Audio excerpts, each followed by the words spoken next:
My heart fills with immense pleasure to address you in this August gathering of our 76th anniversary of glorious Independence Day. I would like to pay my heartfelt greetings to Honorable Principal Ma'am, esteemed teachers and my dear friends. And a very warm good morning to all of you. It's an honor for me to address you all on our 76th Independence Day today. As we all know that it was on this fateful day in 1947 that we gained independence. Thanks to our freedom fighters and political visionaries of that time, that they had envisioned a free and united India and fought courageously against British invaders to make their dream true. Finally, their dream came to a reality on 15th August 1947. As it is said that everything comes for a price, and our nation had to pay a heavy price to make our country free from the hands of Britishers. But to our dismay, the joy of independence came the sorrow of partition. Our Independence Day was damaged by the formation of Pakistan on 14th August 1947 and battered by the communal violence following it. When half of India was rejoicing its independence, the other half was burning in communal riots. This wasn't something our leaders had imagined while struggling for independence. Bhagat Singh, Sukhdev, Rajguru, Bal Gangadhar Tilak, Chandrasekhar Azad didn't just sacrifice their life for seeing fellow Indians splitting each other's throat on communal grounds. They pictured a twilight where India was administered, religious, communal and cultural harmony. Britishers came to India in 1608. They did not come to India for making Indian slaves, but they came for their trade and business. They started British East India Company by Sir Thomas Roy. They established their first factory at Surat and many other states like Bombay, Madras, Kolkata. When the trade became profitable, they entered into Indian politics and made harsh policies like forced farmers to grow cash crops like cotton, indigo, opium. They bought from Indian farmers at low prices and sell in other countries at high prices.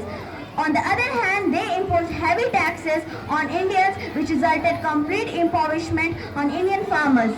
They also imposed unfair laws on kingdoms to take control of their territories. They took kingdoms which did not have their natural heir to the throne. They also exploited Indian soldiers, paid them less, and not also given higher positions. Apart from it, they adopted divide and rule policy, which marked the decline of Mughals in India and emergence of new kingdoms. These kingdoms fought with each other to gain power. Britishers took advantage of it and gained control in many regions of India till 1850. By these unfair laws and policies, they took all of India, and nobody have any ideas for getting independence.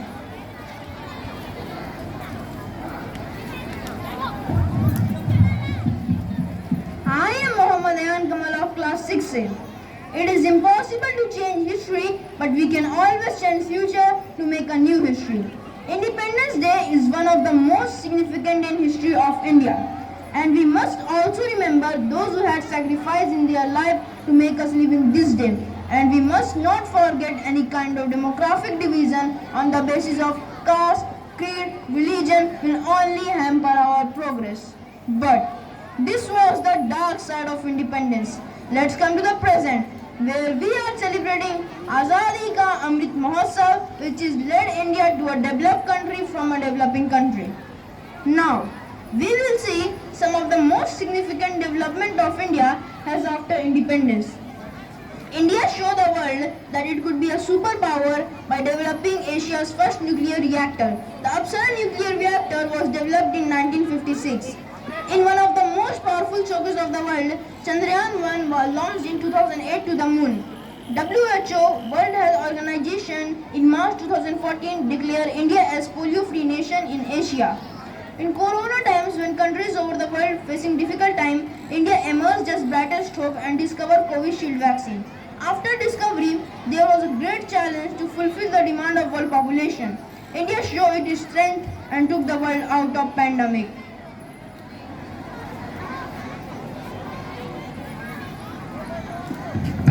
I am Aliza Rahman Khan of class 6A. Toni Morrison claims the function of freedom is to free someone else. Freedom is the right to tell people who do not want to hear. Freedom is the power to choose your own change. When those in power deny you of freedom, the only path to freedom is power. With great powers comes great responsibility, and the responsibility of future lies on present, on you, on me, on every individual who breathes in free air of India. We have come a long way irrespective of any field: agriculture, medical facilities, science, technology and empowerment. We have coming a long way in empowering our citizens. With the advent of new era, women have been coming out of their wills and witnessing new sunshine. They are not just about rainbows and unicorns, but about responsibilities, opportunities, rights and duties. Women just not enjoy the femininity to the moon, but now go to the moon. From Bullock to Chandrayaan, we seek a new horizon. On this note, I like to conclude my speech with the prayer of Rabindranath Tagore for his heaven of freedom and pledge to maintain sovereignty and equality for the nation. Where the mind is without fear and the head is held high, where knowledge is free, where the world has not been broken up into fragments by narrow domestic walls, where words comes out from depth of truth, where tireless striving stretches its arms towards perfection, where a clear stream of reason has not lost its way into the dreary desert sand of dead habit, where mind is led forward by thee, where mind is led forward by thee into ever-widening thought and action, into that heaven of freedom, my Father, let my country awake. Into that heaven of freedom, my Father, let my country awake. Jai Hind, Jai Bharat. Thank you.